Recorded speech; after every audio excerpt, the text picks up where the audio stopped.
सभ्यता पृथ्वी से पूरी तरह से गायब हो गई। आखिर ऐसा क्या हुआ, एक हंसती खेलती सभ्यता जमीन के अंदर दफन हो गई? तो चलिए दोस्तों, फिर देर किस बात की, जानते हैं हड़प्पा सभ्यता के दफन होने के इस रहस्य के बारे में।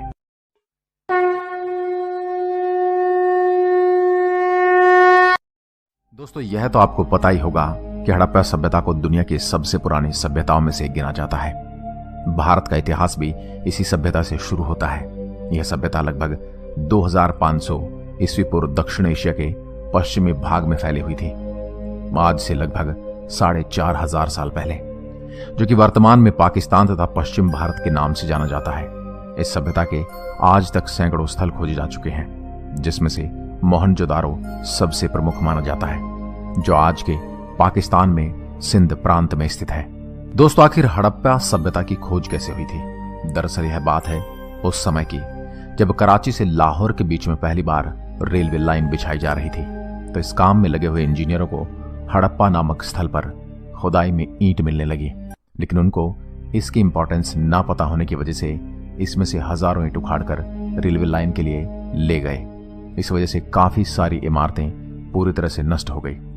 इसके बाद 1920 में उत्खननकर्ताओं द्वारा जब इस जगह की खुदाई की गई तो उनके हाथ ऐसे सबूत लगे जिसने सबको चौंका दिया था।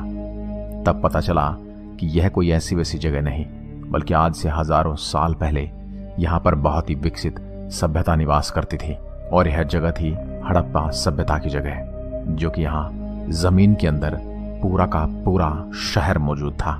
दोस्तों, सबसे बड़ी समस्या जब खोजकर्ताओं के लिए थी, तब उनको ये नहीं पता चल रहा था कि सिंधु घाटी सभ्यता कितनी पुरानी है और क्या यह सबसे पुरानी सभ्यता है।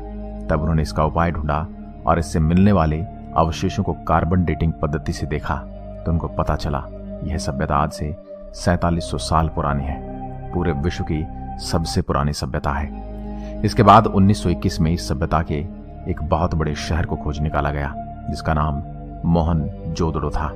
यह शहर 500 एकड़ की जमीन में फैला हुआ था, जो कि उस समय का काफी बड़ा शहर था।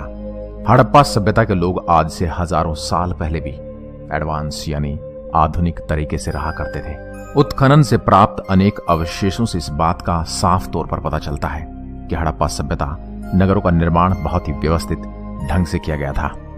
इन नगरों की सड़कें बहुत ही चौड़ी और एकदम सीधी हुआ करती थी। यह सड़कें एक दूसरे को समकोण पर काटती थी।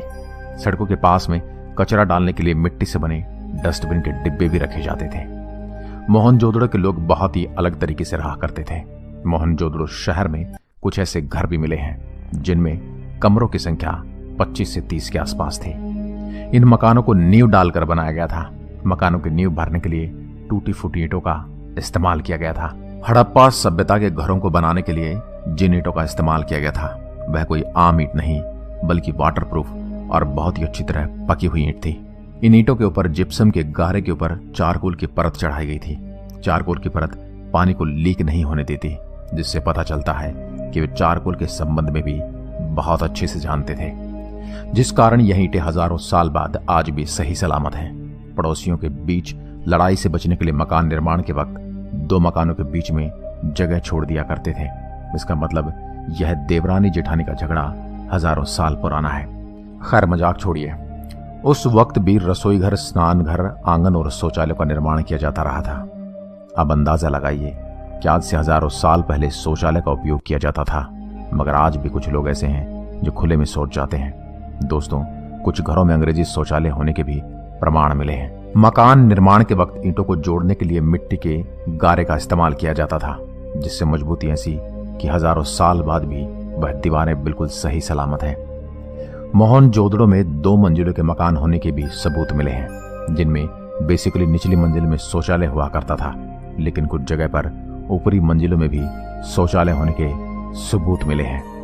मोहनजोदड़ो शहर में 700 से ज्यादा संख्या में कुएं होने के प्रमाण मिले हैं। इसके साथ ही कुछ जगह पर अग्निकुंड भी बरामद हुए हैं, जिससे हम इस बात का अंदाजा लगा सकते हैं कि उस वक्त भी लोग तंत्र विद्या का सहारा लेते थे। उस वक्त भी लोग कितना सफाई का ध्यान रखते थे, इस बात की गवाही हड़प्पा सभ्यता के शहर में बनी नालियां देती हैं, जो कितनी व्यवस्थित ढंग से बनाई गई थी कि आज के जानकार भी देखकर हैरान रह जाते हैं। मोहनजोदड़ो से कुछ ऐसी चीजें बरामद हुई हैं जिन पर एक अलग ही लिपि का इस्तेमाल किया गया है। उस भाषा को आज तक वैज्ञानिक नहीं समझ पाए हैं। सिंधु सभ्यता की लिपि को दाएं से बाएं की ओर लिखा जाता था। अगर उस भाषा के बारे में कुछ आइडिया हो जाता है तो हजारों साल पुरानी सभ्यता के कई रहस्यों से पर्दा उठ सकता है। हड़प्पा सभ्यता में किसी भी मंदिर होने के प्रमाण नहीं मिले, लेकिन खुदाई में कई सारी मूर्तियां बरामद हुई हैं, जिनसे हम इस बात का तो अंदाजा लगा ही सकते हैं कि सभ्यता के लोग मूर्ति पूजा पर विश्वास करते थे और मूर्तियों के निर्माण में भी दक्ष थे। इसके साथ ही हड़प्पा सभ्यता की खुदाई में कुछ खिलौने भी मिले हैं। इसका मतलब साफ है कि उस वक्त के छोटे बच्चे खेलने के लिए इन खिलौनों का इस्तेमाल करते रहे हैं। अगर बात करें हड़प्पा सभ्यता की चिकित्सा पद्धति की, आपको जानकर हैरानी होगी कि हड़प्पा सभ्यता के लोग आज से हजारों साल पहले भी एक अच्छी चिकित्सा पद्धति से इलाज किया करते थे, क्योंकि हड़प्पा सभ्यता में मिली कुछ कंकालों में नकली दांत बरामद हुए हैं। जिस तरह से आज की चिकित्सा पद्धति करती है, इसका मतलब साफ है कि उस समय भी चिकित्सा पद्धति काफी उन्नत थी।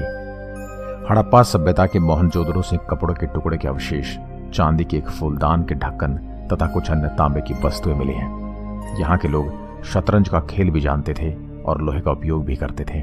इसका मतलब यह है कि वे लोहे के बारे में भी जानते थे। यहाँ से प्राप्त मोहरों को सर्वोत्तम कलाकृतियों का दर्जा प्राप्त है। हड़प्पा नगर के उत्खनन से तांबे की मोहरें भी प्राप्त हुई हैं। अगर बात करें हड़प्पा संस्कृति के फैलाव की, हमारे पुरातत्व विभाग ने पता लगाने की सोची क्या ये सभ्यता यहीं तक थी या और भी जगहों पर थी। उन्होंने फिर से रिसर्च करनी शुरू कर दी और पता लगा लिया कि ये यहीं पे नहीं बल्कि पूरे उत्तर भारत में थी। यह तो पूरे उत्तर भारत में त्रिभुजा आकार में फैली हुई थी। दोस्तों, तब उन्होंने सोचा कि इसका मिलने वाला पहला स्थल हड़प्पा है, तो सर जॉन मार्शल ने इसका नाम बदलकर हड़प्पा सभ्यता रख दिया। आखिर इतनी बड़ी सभ्यता गायब कैसे हो गई? हड़प्पा सभ्यता का पतन कैसे हुआ? इस पर बहुत से सवाल उठने लगे हैं कि कैसे इस सभ्यता का अंत हुआ। आज से 4000 साल पहले एक हंसती खेलती सभ्यता आखिर कैसे गायब हो गई? इस सवाल का जवाब वैज्ञानिक कई सालों से खोजने में लगे हुए हैं। उसमें से ज्यादातर विद्वानों का मत है कि जलवायु परिवर्तन की वजह से यह सभ्यता खत्म हो गई थी। जलवायु परिवर्तन की वजह से हजारों लोगों को उन शहरों को छोड़कर दूसरी जगह की ओर पलायन करना पड़ा था। आज के दौर में भी हम देखते हैं कि कैसे अगर एक जगह जलवायु का परिवर्तन होता है तो लोग एक दूसरी जगह को अपनाना शुरू कर देते हैं और उस जगह से पलायन करना। कुछ विद्वानों ने यह भी कहा कि सिंधु नदी जहां समुद्र में मिलती है वहां पे बहुत ही कम ऑक्सीजन है।